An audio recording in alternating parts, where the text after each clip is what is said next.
Hello everyone, welcome to Functional Nurse Academy Graduate Feature. For more information about Functional Nurse Academy, be sure to go to functionalnurseacademy.com. And here's your host, Nurse Melissa. Welcome to the Functional Nurse Academy Graduate Feature. During this show, I love to spotlight the incredible journey of nurses who have transformed the way that they practice and also their mindset through the lens of functional medicine. My name is Melissa Schreibfatter, and I am the founder of the Functional Nurse Academy and Christian Functional Medicine Academy. In today's episode, I'm going to be sitting down with one of our amazing graduates and hear how she is using functional medicine and using her own independent business to change lives and redefine what it means to be a nurse in today's world. Her name is Krysti Jonas, and she specializes in gut health. She is an expert in this area. She is a bachelor prepared registered nurse and board certified functional medicine nurse specialist with 14 years of dedicated experience. Her journey through traditional and wellness healthcare, combined with her personal battles with severe diverticulitis and hypothyroidism, sparked a profound transformation. Realizing the need to prioritize her own healing and be present for her family, she embraced a new path with unwavering passion.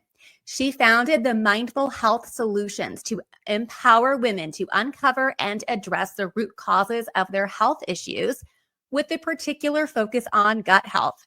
And her mission is to help others achieve optimal wellness and balance, enabling them to thrive in every aspect of life. Through personalized consultations, educational resources, and the transformative benefits of ionized hydrogen and antioxidant-rich water, Krysti's work goes beyond just business. It's a heartfelt mission to foster well-being and empower others to thrive in this life truly. Welcome, Krysti. Hi, thank you for having Melissa. Yes, absolutely. It's so good to have you on again. So, for our listeners, I had Krysti on, I don't know, I'm like, was it a year ago, Krysti? About a year ago, yeah. She has a really amazing story about how she was suffering with diverticulitis and then was able to experience massive healing through natural modalities. And again, so many of us in healthcare, I say it's like we leave the dark side of medicine when we go through our own healing crisis and we discover this whole other world of holistic healthcare. And to give our listeners a refresher, can you tell them a little bit about like your diverticulitis journey and how you got well? Yes, totally. So it's one of those things where, you know, you're going fine, you're fine until you're not, one of those things. So it was, I was about 37, 38, I think it was a few years ago. And all of a sudden just had some very severe abdominal pain, went to the ER and with the CT, they said, you have diverticulitis. Cool. Awesome. We're going to keep you in the hospital a couple of days and give you some IV antibiotics. At that point, this was the first time I had ever, like, I knew what it was, but like never experienced it myself. And so first instance, and I had immediately a surgeon say, you gotta get it, you gotta cut it out right now. And I was like, whoa, hold on there, buddy. Let's just not cut on me quite yet. This is the first time this ever happened. So from there, I had colonoscopies, further investigated, talked with a gastroenterologist. And at that point, it wasn't felt that it was needed to have surgery at that point. There was opportunity to search for underlying causes, change habits, things of that nature. And so I opted to not do anything surgically at that time. And so I kind of went on with my life to a degree. I made some changes. I stopped drinking alcohol because I knew that that was a known potential cause to weaken the gut lining. Tried to work on stress management, you know, being a nurse, also a mom, wife. And then we moved across country during that time too. Literally had a colonoscopy. 3 days later, drove the truck to Florida. So that was, you know, added stress. But in the end, what had happened was in 2022, I actually had 3 visits to the ER. The last one was around my birthday. Actually, wow, 3 years ago, because my birthday's Tuesday. Weird. And sorry, that just made me emotional for a second. But anyways, so we were supposed to go to Disney that year, 3 years ago. And I was like, there's no way I can walk. So I ended up in the hospital for a week. Severe chronic diverticulitis with perforation. So basically little holes in my lining that would result in contents going into the abdominal cavity, potentially leading to like sepsis, infection everywhere. So I was there for a week, and I was in a painful point to where I was like, just cut it out, because I was not able to do anything in life. It was awful. I would go to sleep and I would go to work and then I'd come home and sleep. That was not living. And so during that week-long time in the hospital, one thing I recall is never watching TV. I just really went inward and started like, I don't know if I would call it praying, but I was just in myself and really like understanding my body and listening to it. I was also starting to seek out information through podcasts, books, things of that nature. So I could really start to understand like why at 38 was I in such bad shape, like almost knocking at death's door there. And from that point, I just really dove deep into, the inflammation that I was experiencing, and then also foods. So really that time from when I got out of the hospital, I ended up going with surgery because it was to the point where I was so bad off that I, at that time, didn't have the knowledge for one, but also just needed the pain to stop so I could function and be able to start healing. Because there are some points where like you just need something to give so that way you can start the healing journey. So I was on antibiotics for 9 weeks at that point. That was disgusting and awful. I don't recommend that, but you got to do what you got to do sometimes, unfortunately. So I had surgery July of 2022. And from that point on, just started the healing process with understanding to get rid of bad bacteria, replacing good bacteria, doing it through either supplements or foods, but then also diving deep into the stress management. Sleep was a huge thing. As moms, we don't sleep. And my first kid, I don't recall sleeping the first year. So I'm sure a lot of that, not taking care of myself, contributed to it. But from that point, understanding that while I did use a traditional medicine route for part of it, I also knew that in order to continue and prevent further issues, I was going to have to address it from the root cause with healing. So that's kind of like sort of a nutshell of where my diverticulitis story. And oddly enough, like I get a lot of women and even some men who are like, yeah, I have this. And they're like, yeah, I'm 28 or I'm 52, or it's all ages. So it's very interesting that while I at first thought this was just not a big deal, it actually is happening to a lot of people. And so telling my story really does seem to help people and help them understand that there are options, whether it's surgical or non-surgical, but there are options and it's okay with what your choice is. Yes. And I love that, because I do believe that it is okay to blend holistic medicine and conventional medicine, and again, when you are suffering with extreme pain, you may need a surgery or a pharmaceutical. But I love that you're talking about like how, yes, you had to use those interventions. And another thing, guys, when we are healing, okay, the body can heal from the inside out, but the body's not going to heal when you are in this upregulated fight or flight response, which is exactly what happens when you are going through periods of extreme pain. So, and there are individuals where they need to get medical intervention because this is like an acute emergency, serious situation. But bringing in those holistic modalities, because again, this is, conventional medicine, they shine when we're talking about like emergency medicine and things like that. I mean, if I get hit by a bus, yes, please take me to the hospital. But again, with these acute issues that are stemming from something chronic, when you go and you get the surgery and you take the medications, you're not just done from there, because whatever was going on inside the body that contributed to that is still going on and can cause further dysfunction. So I like how you started diving into like, okay, what causes diverticulitis? What can I do to, balance my gut microbiome? And I did have a question for you, like out of curiosity. So I know that this is just not something being taught in medical school. It's just not root cause approach. But did anyone in the medical community talk to you about like the health of the gut microbiome in general when we're talking about like diversity of, bacterial species in the gut, intestinal permeability, root causes, or was that pretty much all on you doing your own research from there? It was all on me, unfortunately. Not once was there ever talk of microbiome at all. There may be minimal of like making sure you get enough fiber or drinking enough water and moving. Really nothing of the sort of like stress could cause it, like stop eating seeds and things of that nature were pretty much it. It was, hey, we're going to have surgery and you can go back to eating cheeseburgers. And I was like, whoa, like I'm only 38. Like I don't want to have this ever again. This doesn't make sense because also the rest of my colon, 12 inches is gone, but the rest of it also still has the pockets. So still at risk of it happening again. So for me, I was like, I don't want that again. That pain was worse than any childbirth ever.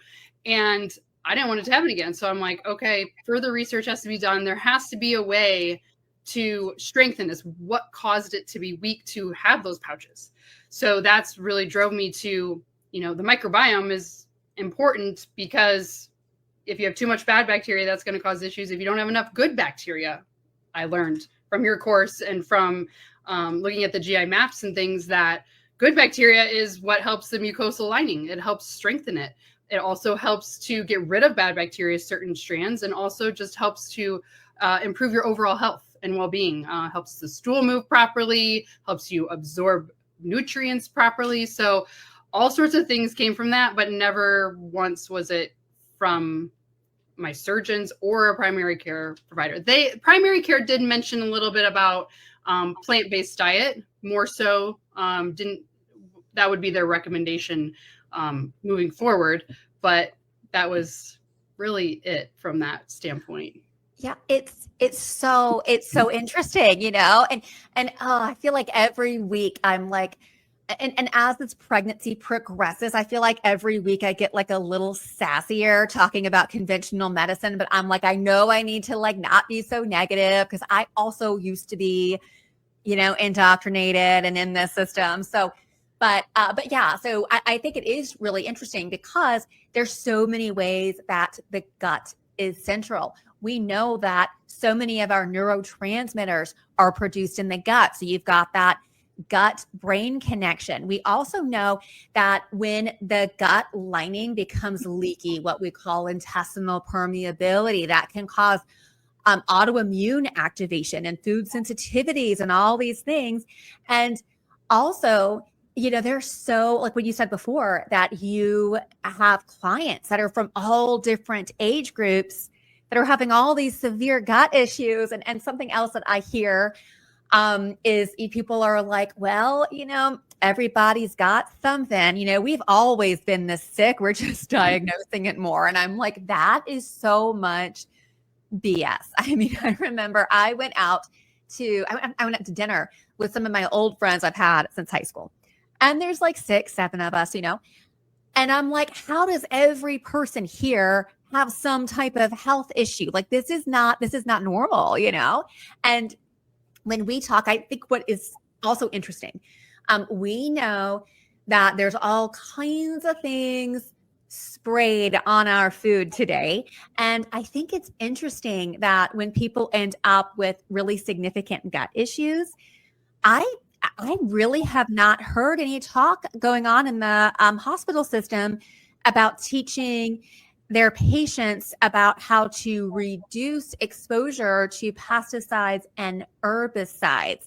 What are your thoughts on organic food? Is that something that you found to be beneficial? Yes. And in regards to the pesticides, I also am from a small town in Indiana and we built a house in the middle of cornfields. So spraying pesticides, it was a constant. So without a doubt, that was a contributing factor. But I definitely do find value in organic foods.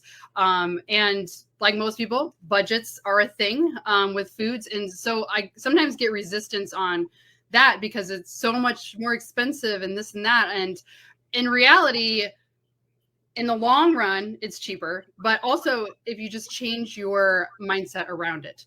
And nowadays, organic versus non-organic isn't necessarily that much more expensive in reality. But not only that, but it tastes better. It really does taste better. I can definitely tell a difference if I'm eating an organic strawberry versus a non. But that's been something I felt like I've learned. It's very important to do that, but you can also save on money in your budget by only eating the things that are in season. That's something that I've learned, like living in Florida, trying to eat as much as what's in season and being grown here on organic fields. But even then, I always am utilizing my Kangen water machine to change the pH to be able to clean the fruits and vegetables. And some of the stuff that comes off is so disgusting. Oh gosh, just weird things like floating and very, very dirty, dark coloring. But I definitely can tell a difference if I times buy the non-organic. I feel more sluggish, in all honesty. And that is something that I've learned, is to be very aware of how I feel eating different foods. And that has helped me to understand, like, am I more swollen? Is my gut more inflamed? Am I bloated because of this? My brain, like my mood. If I've eaten too much chocolate and like threw in some, delicious M&Ms, I know my mood later that evening is not going to be very good.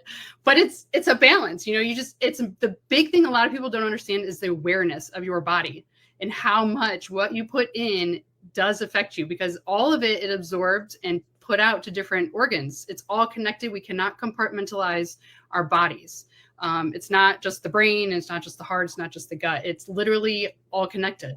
And so organic is definitely important because of that, because when you take it in, you're swallowing it, it's going through your system into your bloodstream, processed through your liver. And if you have a leaky gut or a weak gut lining, it's going to go out into your bloodstream. So very important just to be aware of what's out there and educate yourself. That's the biggest thing that's going to help your health overall anyways. So yeah. Education is key, guys. And I have seen so many propaganda articles that are funded by big food that say all kinds of nonsense, like, oh, this study, or the experts say. Whenever I hear the experts say, that's kind of a red flag. But anyway, I've read things where it's like, oh, it doesn't matter what you eat as long as you exercise some, it's okay. Or that non-organic food is just as good as the organic food. There's no difference and the nutrients are the same. And I am like, it does not even logically make sense, because when you think about herbicide, pesticide, the ending of that side means to kill. And glyphosate, which is freely sprayed all over our crops, what is really even worse about glyphosate is it is illegal to use that as a drying agent in the US. So not only are they using it when they're genetically modifying crops so that they can sustain more herbicide and pesticide exposure, but then to dry them out, they're spraying it again.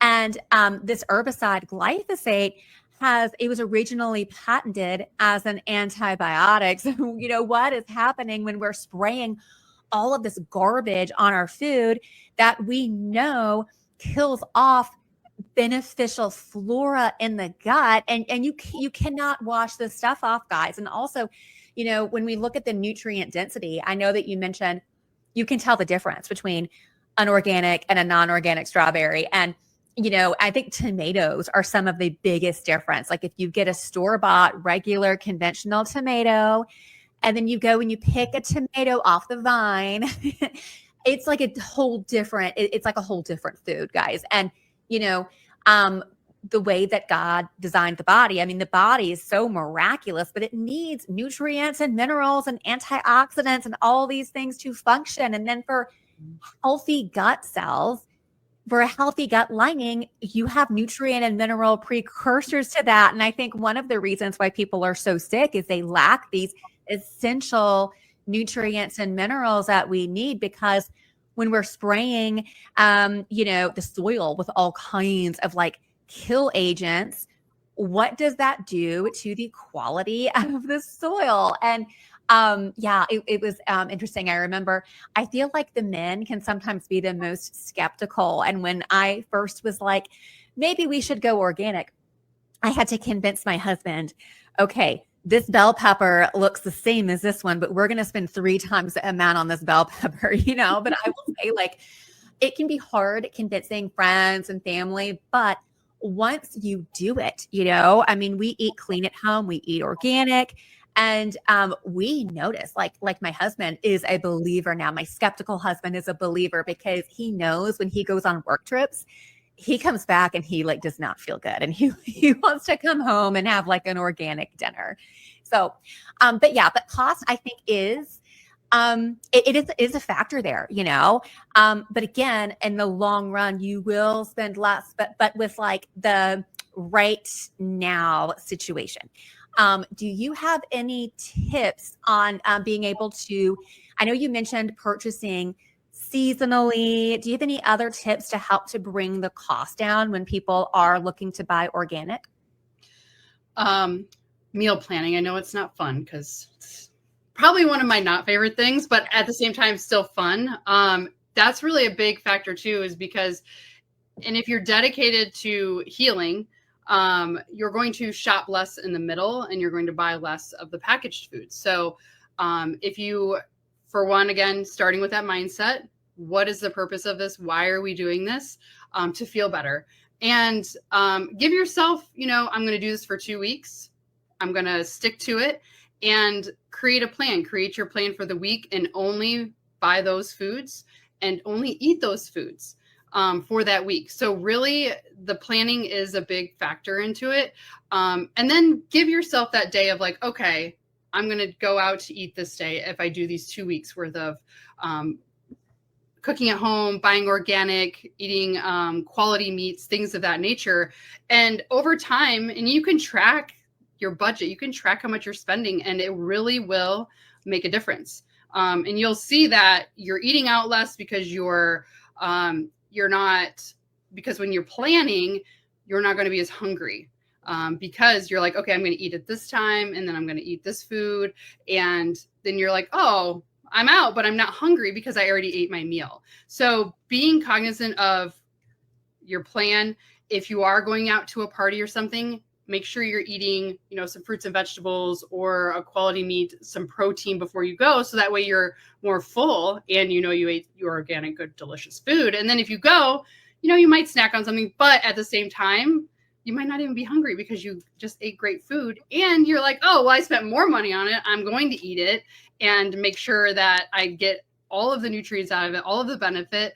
So the big thing really is we got a plan, but give yourself a reward for planning. You know what I mean? Like and at the end, you may not even want that reward because it might not seem like a reward anymore because you ate all this delicious food. So planning is probably one of the biggest tips. And just staying out of the middle of the store, also finding, depending on where you live, I know sometimes this is harder, but like here in Florida, we have different farms that bring in their fresh fruits and vegetables and things like that. So just, you got to plan and make it fun. That's a really important part, is it has to be fun. Yes. And I'm like, do I hate cooking or do I despise cooking? Anyway, this was something when I first went healthy, I was so frustrated because it's like, yes, I can cook. I can read a recipe and make that work or whatever, but it's not something that I enjoy. So this is something I kind of worked to like trick my brain a little bit. I just told myself, I love cooking, and I would like smile while I was doing it, or I would find like a podcast or something to listen to, because this is how we used to live back in the day. I mean, honestly, people used to live, my grandparents lived on farms, and their family, they all lived in a community together. And like, grandma was like in the kitchen cooking, and now we're not living in those communities anymore. And we are constantly tempted by fast food and convenience food and all these like microwave meals. I mean, I started falling apart in my 20s, and I'm like, well, no wonder why I was just like, my body was falling apart. Like I, grew up on like Pop-Tarts and Lunchables and Coke. And then as an adult, I would go get my little like lean cuisine meals and I would like microwave it in the plastic. And, now I go back to that. And I remember going through nursing school and I'm like, they didn't even teach me anything about real health, And again, it's so exciting because we're always learning. I feel like I learn something new every day that can help to aid healing the body. And it's really exciting. But we are about halfway through the show. So we are going to pause. I will see you on the other side of the break. If you are a nurse that is fed up with the sick care model, I have a solution for you. My name is Melissa Schreibfetter, and I am the owner and founder of the Functional Nurse Academy. FNA is the most comprehensive functional medicine training program on the market, specifically tailored to nurses. It is self-paced and equips LPNs, RNs, and nurse practitioners to practice functional medicine, address the root causes of dysfunction, and start their independent functional medicine practices. At FNA, you will learn how to order labs, functional health reports, create customized wellness plans, package and price your services, and even how to market your brand effectively. Graduates earn 90 nursing CEUs, and then they qualify for multiple board certification titles. They also will have access to our exclusive tools, such as our Functional Nurse Toolkit, our social media and marketing kit. And I don't want to just train you and send you on your way. So you also will get access to me each month via the Functional Nurse Academy monthly mentorship program, where you will be able to attend a live class with me each month. So say goodbye to sick care and start your dream career as a functional medicine nurse. Enroll today at functionalnurseacademy.com. Hello and welcome back to Nurses Out Loud on America Out Loud Talk Radio. This is your show host, Melissa Schreibfetter, and I am joined today by one of my amazing Functional Nurse Academy graduates who is the FNA feature of the month. Her name is Krysti Jonas, who is the owner of Mindful Health Solutions, and she specializes in gut health and is helping people all across the country to heal their guts. Welcome back, Krysti. Thank you, Melissa. Thanks for having me. This is so awesome. Well, I really feel like we could probably just do like a whole series on the gut. I mean, there's so much to talk about. And again, I mean, we're learning new things every day. So I know that the first half we talked about Krysti's journey with diverticulitis and how she learned to work to heal her body from that horrible situation. And we were talking about how there are certain things, well, a lot of things that damage the gut, like things like chemicals, crap food, toxins, stress, all of those things. I would love to talk about, like when someone is in this situation where it's kind of like, okay, their gut's a wreck. Like, what are some other tools that we can use to heal the gut? Oh, there's a lot, like you just said. But usually where I start with my clients is we want to look at what are they eating? What are they taking in? When are they eating it? Those are huge because a lot of my clients will come to me and protein, we all are hearing protein, but literally if you're not getting enough protein or eat it, I have had clients who I just adjust their protein in the morning. They add a little bit more and they're like, oh, I no longer have diarrhea. I'm like, oh, cool. So little things like that, we like to tweak the food. Also, something very important, we always talk about movement and exercise is like number one, but really, if you are having a lot of gut issues, especially if you're having constipation, things aren't moving right. If you're not moving at all and you're living a sedentary lifestyle, like we're going to start walking. I mean, just a simple act of walking, starting with 10 minutes, 20 minutes, and then increasing is not only going to help the movement in the gut, but it also will help your brain, because that gut-brain axis is a huge connection. And then once your brain starts working better, you're going to start feeling better. And then you're going to be like, oh, well, this food isn't a good choice, because you're more aware of how your body is feeling. So those are kind of a couple free things that you can just start with by looking at your food, timing of food too. Like if you're if you feel like you're having some weight loss resistance and you are doing like, I'm eating every 2 to 3 hours, eating my snacks, things like that, sometimes it's not right for you. Maybe you have, it's called leptin resistance, and maybe we need to space out your food a little bit more. So that is also, it all connects to the gut and how it's processing. So maybe your gut needs a little bit more rest in between meals to digest properly and then be able to absorb the nutrients better.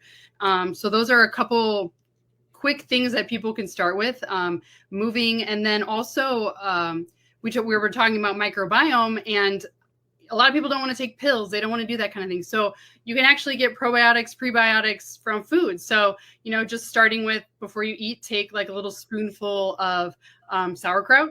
If you like kimchi, you can do that. They're full of probiotics, prebiotics that are going to help kind of prime the pump, so to speak, get the gastric juices flowing. So that way then you can absorb better, and also maybe even not experience as much heartburn when you're eating, because things are, you know, kicked into gear in a sense.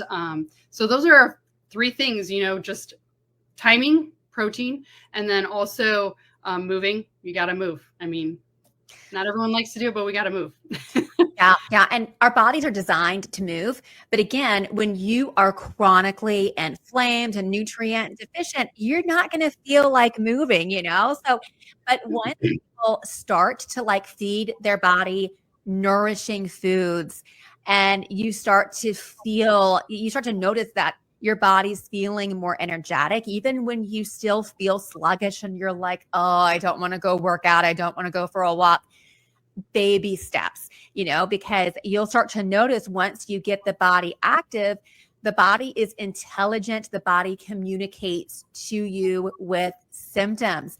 And once you start getting active, you'll start to notice that your body's going to be like, oh, I liked that. I feel better. And you're going to want to do more of those things. But listening to your body is key. And I love that you mentioned fermented foods. Now, my listeners and my students know this very well. I have a love-hate relationship with the supplement industry. I think that it is a problem with individuals, you know, with so many companies that just, they want to sell you everything. But then also I have seen supplements really work to help to bring the body back into homeostasis. They absolutely have their place, but they need to be used appropriately. And again, like when I work with a client, I'm always very cautious about, you know, when it comes to supplements and things like that, like I do not want to over recommend anything because it is burdensome. It is expensive. So if there's something that we can get through food, amazing. And I am a huge fan of just unpasteurized fermented foods. And again, this is something else that like our like great grandparents were eating, you know? So if you're able to get at least 2 servings per day, because I know that most people do not like to have sauerkraut with breakfast. I get it. I mean, you can do fermented yogurts, but again, like a lot of these like things that you can get at a chain restaurant. I'm sorry, it's a pregnancy brain. The wrong words come out. At a chain grocery store. If that fermented food has been pasteurized, that has killed off a lot of the beneficial organisms and enzymes. So if you're able to find raw, unpasteurized, or even step it up a notch and get it from like a local farmer's market, that can be something that's like really healing, and it is like less expensive than going and getting probiotics. But I did want to ask you, you know, there are a lot of tools that we can use as far as like nutraceuticals are concerned. So with your clients, do you like to use any specific supplements to help to heal the gut, or do you do it all through food? Yeah, depending on So this is a very in-depth question because, we question everything. But just real surface level, it depends on the person. If they're someone who's like, I don't take anything now, I've tried to take things, I don't know that I can get that habit going, then we will work with foods. We're going to do foods. Amino acids are huge, so we're going to look at that. If you eat meat, we're definitely going to look at quality meats to get all those amino acids to help the gut lining. But if if you're like, okay, I can take some things. There are options. It's not all pills. Like, I'm not one, excuse me, who loves to take a bunch of pills. So I try to get it in powder forms. Things like, it's called GI Revive. It has glutamine in it. It has slippery elm, a couple other different things that I love that really help to just kind of chill out the gut, helps to strengthen that lining. And we kind of rotate things through too. We're not just going to stick to one thing all the time, because your body's going to need multiple things, especially if you're as bad off as I was. You're going to be doing this for a while and you're going to continue. But so definitely things to like strengthen the gut lining. And like you said, a lot of the times is the nutrient deficiency is a big part of why our gut is the way it is. So most people are going to need some sort of very good multivitamin. And it's not just your standard vitamin where there's, vitamin B or A and things of that nature. There's also going to be things like resveratrol to help our liver function.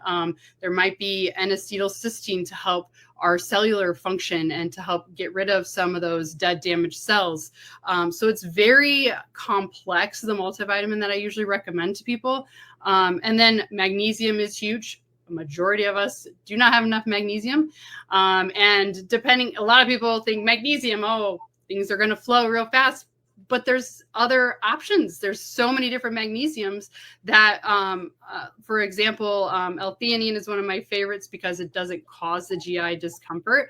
And it also helps your brain, helps with anxieties, things of that nature. So magnesium is a huge one that we're going to need. And omegas. A lot of us, if we're not able or we don't like fish and not eating it 2 to 3 times a week, we definitely need an omega. Personally, I've learned this. I was kind of eating fish enough, and then I actually checked my omega levels, and they were tanked. I'm like, well, this could also be contributing to, this insulin resistance that I just can't get rid of.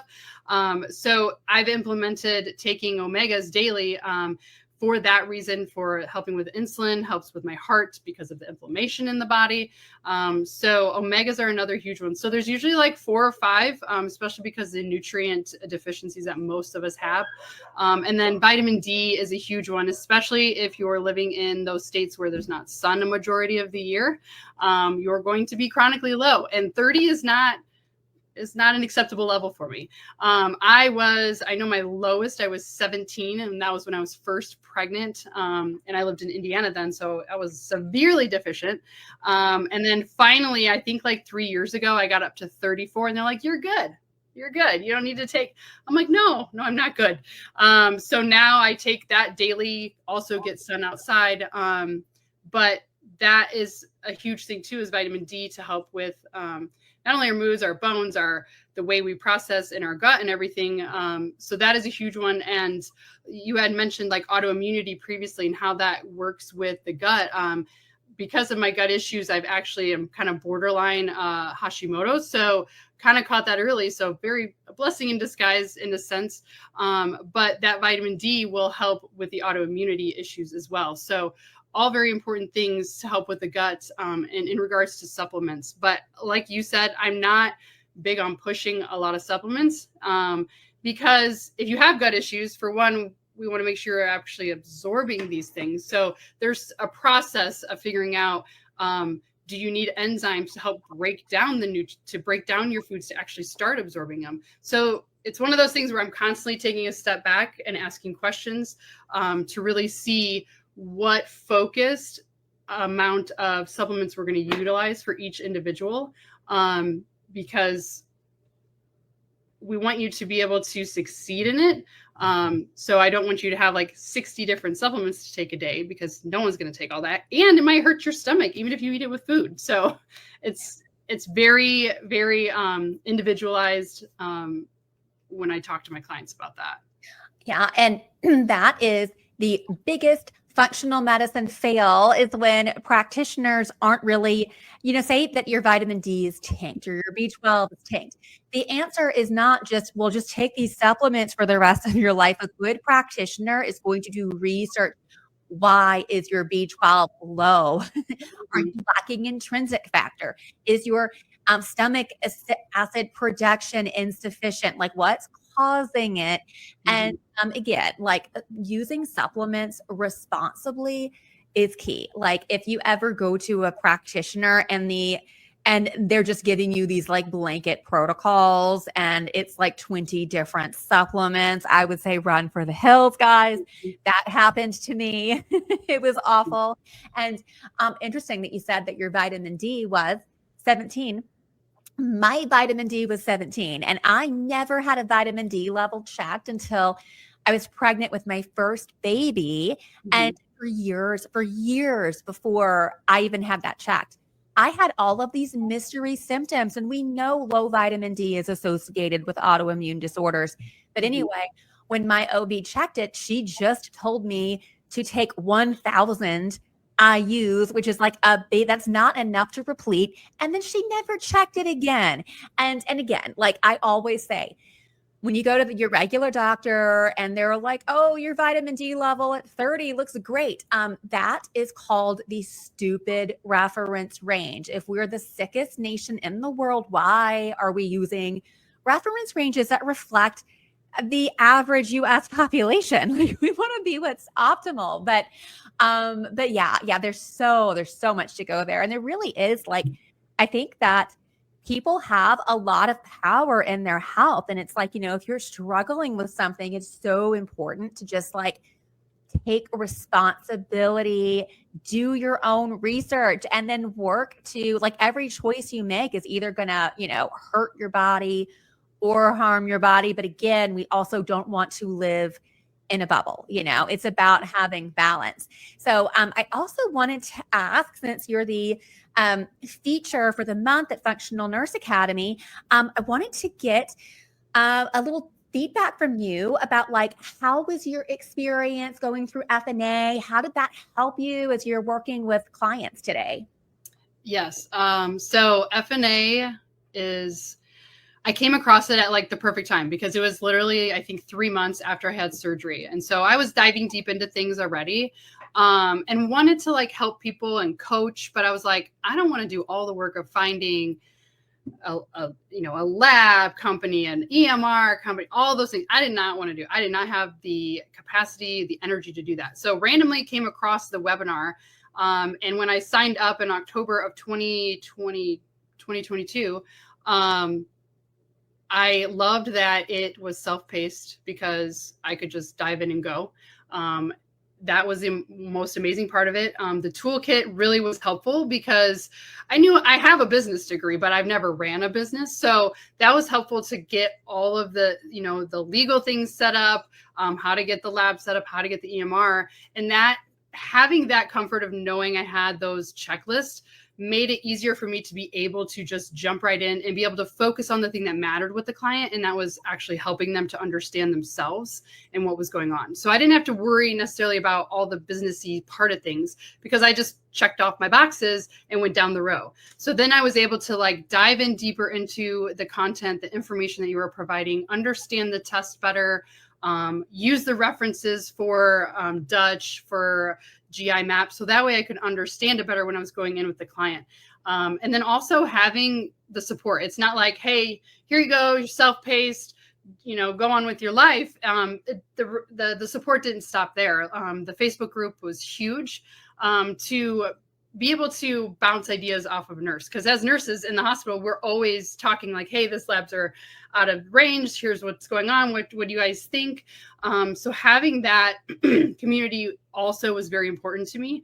So I could be able to present, hey, I've got this going on with the client. Here's what I think is going on. And then we chime in and we just pick each other's brains, and we're able to, get even a bigger scope of possibilities of options for the client to present to them and educate. And so that has been really huge in being able to provide my clients with not just the knowledge that I personally have researched, but also from the course, but then also from every other graduate who is doing their own research in different areas. So that has been really huge in being able to be successful and grow my business at the pace that I need to and want to help people understand that the way medicine has always been doesn't have to be that way. And just because you're having symptoms doesn't mean that that's the way you're going to be forever. And just because we're aging doesn't mean that you have to fall apart. So that's a huge thing, because like I think you said previously, like that's just always one thing after another. Here it comes. I hear people say that all the time, and I'm like, is it that, or is it just kind of a actual like, hey, listen to me, I'm your body, I have something to tell you, and you can actually help it, you can heal it. And so Functional Nurse Academy just really wrapped it up in a bow, all the things that I wanted to do, and had everything in there to be able to jump in and be able to help my clients. And it didn't stop there either. It's still, I'm constantly getting new information from the program because Melissa doesn't stop. She's always going and always adding in new information. There's more information about spirituality because that's a huge aspect into being able to heal too. To have that, and even if it's not necessarily specific to one religion. It's not specific to one type of spirituality. It's a whole big encompassing aspect. And so constantly adding in those different pieces of information keeps us excited about it. And then also allows us to have that information to provide the client. So F&A is huge. And I am very glad that I randomly came across the webinar. And it really has been, not only, it's been very life-changing for me personally to be able to heal, because I can reference back and be like, okay, I'm going to adjust this now. Or if I need to, I can ask in the Facebook group and we can chat about it. We're all very willing and able to provide our knowledge and also refer each other to different clients. I know I've had clients who I've done discovery calls with who I felt would fit better with a graduate, so I referred them to them. So definitely so many different benefits and positives that have come from this, and it doesn't just stop when you sign up and when you complete. It continues on. Oh, well, yay. Well, thank you for saying all of that. I'm glad it was so beneficial to you. But I will say, since I've been in business, my worst nightmare is like taking money from somebody for a product and then they're not happy with it. So that's part of my OCD brain. It's like, I'm going to update this today. I'm going to do this extra thing. But I really do think that, our country is so sick. And yes, there are good MDs out there. There are. But the nurses get it, and I just feel like, we tend to really shine at like the bedside manner situation and the education and the advocacy. And when we're talking about like functional medicine, lifestyle, nutrition, root cause approach, I mean, nurses can do this. And then I really think that like, getting a lot of like very passionate nurses together to learn these modalities. I mean, there's so many people we can serve. And another thing that I noticed before I started the Functional Nurse Academy, and I just kind of felt like I was like on my own as a functional nurse because I didn't know that many other nurses that were doing this at the time. And I remember I would go into some of these like general, functional medicine Facebook groups for like licensed professionals. And people were kind of mean in there. I mean, it was almost like kind of intimidating to ask a question because you would get some type of like, oh, I can't believe you don't know that response or whatever. And I think that like the nursing community that we have, because it is like a family and we can all help each other out and refer each other. And I think that the best practitioners are the ones that know that they don't know everything. Because if you know you don't know everything, you're going to continue to do research and to learn. So, but I'm so excited about what you were doing. And it's just such a good niche because, I mean, who does not have gut issues, right? And so we're going to be posting your links in the show notes. I also know that you offer free discovery calls, which I think is amazing, that like if you're considering hiring a functional practitioner, I think it is wonderful that that functional practitioner will get on the phone with you for free so that you can meet them and see if you jive well with them. So if someone wants to work with you, where should they go to follow you?